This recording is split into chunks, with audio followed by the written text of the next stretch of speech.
오늘 우리에게 주신 하나님의 말씀은 신약성경 사도행전 6장 1절로 7절까지의 말씀입니다. 신약성경 196면에 있는 사도행전 6장 1절로 7절까지의 말씀 제가 봉독드리겠습니다.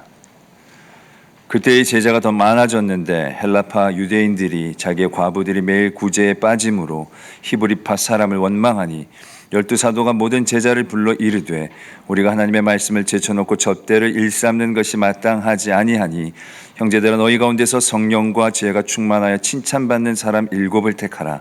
우리가 이 일을 그들에게 맡기고 우리는 오로지 기도하는 일과 말씀 사역에 힘쓰리라 하니 온 무리가 이 말을 기뻐하여 믿음과 성령이 충만한 사람 스데반과 또 빌립과 브로고노와 니가노르와 디몬과 바메나와 유대교에 입교했던 안디옥 사람 니골라를 택하여 사도들 앞에 세우니 사도들이 기도하고 그들에게 안수하니라. 하나님의 말씀이 점점 왕성하여 예루살렘에 있는 제자의 수가 더 심히 많아지고 허다한 제사장의 무리도 이 도에 복종하니라. 아멘. 하나님의 말씀입니다. 우리 교회에서도 작년에 임직식을 예정해 놨었는데 코로나 때문에 아직도 못하고 있습니다. 코로나 때문에 임직식을 이렇게 하게 되어서 이상하기도 하고 또 조금 감회가 새롭기도 합니다. 제가 노회일로 청운교회를 출입한 지가 벌써 40년 가까이 되고 있습니다. 이준만 목사님 미국 들어가기 시기 전부터 어떨 때는 선배 목사님 모시고 오고 어떤 때는 또 노회일로 오고, 시찰이 개편되기 전에는 우리 청운교회와 제가 심호하는 성석교회가 같은 남시찰이었기 때문에 시찰 일로도 여러 번 방문한 바가 있습니다. 청운교회가 오늘 장로집사 권사 임직을 하게 된 것을 축하드립니다. 그냥 때가 되어서 임직하게 된 것이 아니라 필요해서 여러분들을 세워야 되겠기에 임직식을 하게 되는 줄로 믿습니다. 본문의 예루살렘 교회도 필요한 일꾼들을 임직한 일이 있었습니다. 그래서 일꾼 7을 뽑았습니다. 그 7을 뽑는 과정에서 잡음도 하나 없었고 뽑고 난 후에 정말 좋은 일들이 많이 생겼습니다. 오늘 본문 7절 말씀을 보면 하나님의 말씀은 점점 왕성하게 되었고 또 예루살렘에서 예수 믿는 제자의 수가 심히 많아졌고 사도들은 말씀과 기도에 전념하면서 허다한 제사장의 무리들도 복종시키는 말씀의 사역을 잘 감당할 수가 있었습니다. 예루살렘 교회가 뽑은 일꾼들을 통해서 사도들이 큰 힘을 얻었다는 것입니다. 그래서 하나님의 말씀은 점점 왕성해졌습니다. 사도들이 기도 사역과 말씀 사역에 전념할 수 있었기 때문입니다. 그리고 예루살렘에서 제자의 수가 많아졌다는 것은 단순히 교인들의 숫자가 많아졌다는 것, 개교회적으로 예루살렘 교회의 교인 숫자가 많아졌다는 것만이 아니라 당시는 예루살렘 지역에 우리가 예루살렘 교회라고 부르는 그 교회밖에 없었기 때문에 예루살렘 지역에 믿는 사람들이 많아졌다는 것을 말하는 것입니다. 그러니까 요즘처럼 수평이동으로 교인 수가 많아진 것이 아니라 진짜로 예수 믿는 사람들의 숫자가 많아졌다는 것입니다. 그리고 허다한 제사장의 무리도 이 도에 복종하게 되었다는 것은 상당한 반대파들도 나사렛 예수를 그리스도 예수로 인정하고 그 믿음의 반열에 서게 되었다는 것입니다. 유대교로 조명되었던 하나님의 말씀이 아니라 이제는 예수 그리스도의 빛으로 조명된 하나님의 말씀을 알고 거기에 복종하게 되었다는 말씀입니다. 이런 말씀은 예루살렘 교회가 내부적으로 힘을 얻은 것만이 아니라 외부적으로도 반대가 많이 줄었다는 것을 우리에게 보여주고 있습니다. 이 모든 것이 예루살렘 교회의 좋은 일꾼들을 세우면서 생긴 좋은 일들입니다. 오늘 일꾼들을 세우는 청운교회에 오늘을 계기로 해서 이런 좋은 일들이 많이 일어날 수 있기를 바랍니다. 그래서 오늘은 주님의 일꾼들이라는 제목으로 말씀을 전하되 다른 순서도 있으니까 가급적 길지 않게 하려고 생각하는데 잘 될런지는 모르겠습니다. 목사가 말을 시작하면 끝없이 하는 경우가 많아서 첫째로 오늘 임직자들은 하나님의 뜻을 잘 분별하는 일꾼들이 되시기를 바랍니다. 그것이 오늘 본문이 제시하는 일꾼의 자격 조건입니다. 이것을 구체적으로는 성령과 지혜가 충만하여 칭찬 듣는 사람이라고 오늘 본문이 표현하고 있습니다. 성령은 고린도전서 제2장에 있는 말씀을 보면 하나님의 깊은 것이라도 통달하는 영입니다. 그러니까 성령은 하나님의 깊은 속마음을 우리에게 알려주시는 영이라고 말할 수 있습니다.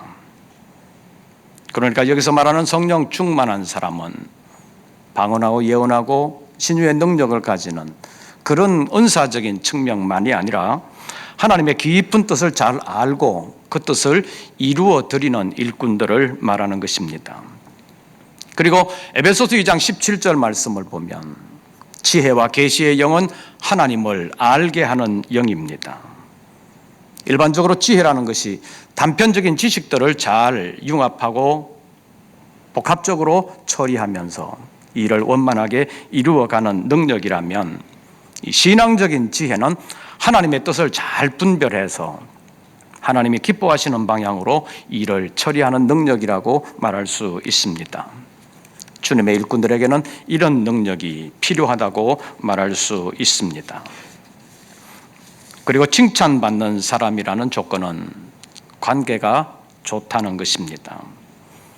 흔히 하는 말로 알랑방귀 끼면서 칭찬을 구걸하는 것이 아니라 신앙적인 지혜는 하나님과의 관계에서 그리고 사람들과의 관계에서 서로 간에 좋은 영향력을 끼치면서 인정받고 칭찬받는 사람이 된다는 것입니다. 그리고 오늘 본문은 신약교회에서 가장 완전한 모델이라고 일컬어지고 있는 예루살렘 교회에도 문제가 있었다는 것을 보여주고 있습니다. 그것도 사도 한 사람이 아니라 모든 사도들이 함께 목회하는 예루살렘 교회에 문제가 있었으니까 오늘 우리가 목회하는 현장인 교회에 문제가 어떻게 없을 수 있겠습니까? 목회 현장인 교회의 문제는 생길 수밖에 없습니다. 그 문제를 해결해 가되 주님의 뜻 안에서 주님의 의를 이루어가는 방향으로 해결해 가는 것이 올바른 길이 될 것입니다. 초대교회는 하나님의 뜻을 알고 하나님의 뜻을 이루는 사람들을 세워서 문제들을 해결한 것을 오늘 본문이 우리에게 보여주고 있습니다. 오늘 청운교회 일꾼으로 세워지는 여러분들을 통해서 앞으로 교회에 문제가 생긴다면 그 문제를 지혜롭게 처리하고 더욱더 든든하고 평안히 서가는 청운교회가 되시기를 바랍니다. 두 번째로 개인적인 경건을 힘쓰는 임직자들 되시기를 바랍니다. 오늘 본문에서 예루살렘 교회의 문제를 해결하기 위해서 사도들은 일꾼들을 선택하되 성령과 지혜가 충만하여 칭찬받는 사람 7을 택하라고 했습니다. 여기 성령과 지혜가 충만한 것은 임직을 준비하는 기간이나 임직식을 하는 그때만이 아니라 임직된 후에도 계속해서 일꾼으로서 일을 감당하는 동안 충만한 일꾼들이 되어야 된다는 것입니다. 그렇다면 성령 충만한 사람이 되기 위해서 어떻게 해야 되겠습니까? 사도행전 1장에서는 예루살렘을 떠나지 말고 아버지의 약속하신 것을 기다리라고 말씀했습니다. 그리고 사도행전 2장과 4장 말씀을 보면 기도하면서 기다리던 성도들에게 성령 충만한 역사가 일어났습니다. 그리고 회개하여 예수 그리스도의 이름으로 세례를 받고 죄 사함을 받는 사람들에게 성령을 선물로 받게 된다고 말씀했습니다. 사도행전 8장과 9장을 보면 사도들이 안수하고 기도할 때 성령 충만한 역사가 일어났습니다. 사도행전 10장에서는 베드로의 설교를 듣는 고넬료의 가정의 모든 사람들에게 성령 충만한 역사가 일어났습니다. 오늘 임직되는 모든 임직자들도 사도행전의 성도들처럼 힘들고 어려워도 교회를 떠나지 아니하고 기도하며 기다리는 가운데 성령의 충만함을 받는 모든 임직자들 되시기를 바랍니다. 여러 가지 일들을 해나가는 과정 가운데서 때로는 실수할 때도 있지만 회개하고 하나님의 말씀을 들으면서 심령이 새롭게 되어 성령의 충만함을 받고 맡겨지신 책임을 잘 감당하는 임직자들 되시기를 바랍니다. 솔로몬은 하나님께 다른 것 구하지 아니하고 지혜를 구하여 전무후무한 지혜의 왕이 됐습니다. 그런데 장성한 후에는 하나님께서 주신 그 지혜를 다 까먹고 이방신을 용납하고 정략 결혼을 하는 등 인간적인 술수를 많이 쓴 사람이 되고 말았습니다. 오늘 임직되는 일꾼들은 오늘뿐만 아니라 앞으로도 계속해서 성령과 지혜가 충만한 사람 되기 위해서 개인적인 경건을 힘쓰는 가운데 정말로 칭찬받고 여러분들에게 맡겨주신 직임을 사명으로 감당하는 모든 임직자들 되시기를 바랍니다. 오늘 본문 3절에서 사도로는 성령과 지혜가 충만하여 칭찬받는 사람 7을 택하라고 했습니다. 그런데 5절 말씀에 보면 믿음과 성령이 충만한 사람을 세웠습니다. 그런데 사도들은 그들에게 기도하고 안수하고 일꾼으로 세웠습니다. 이 3절과 5절 말씀을 보면 5절에서 믿음이라고 하는 것은 3절에서 말하는 지혜가 충만하여 칭찬받는 믿음이라는 것을 알 수가 있습니다. 지금까지만이 아니라 오늘만이 아니라 앞으로도 성령과 지혜가 충만하여 칭찬받는 임직자들 되시기를 바랍니다. 마지막으로 여러분은 이제 청운교회의 직분자들이 되지만 동시에 주님의 일꾼이 된다는 사실을 잊지 마시기를 바랍니다. 세상에 존재하는 모든 참 교회는 주님의 교회입니다. 때문에 교회의 일꾼은 주님의 일꾼이라고 말할 수 있습니다. 이것이 주님의 일꾼들의 정체성이라는 것을 기억하고 여러분들은 앞으로 나는 주님의 일꾼이다.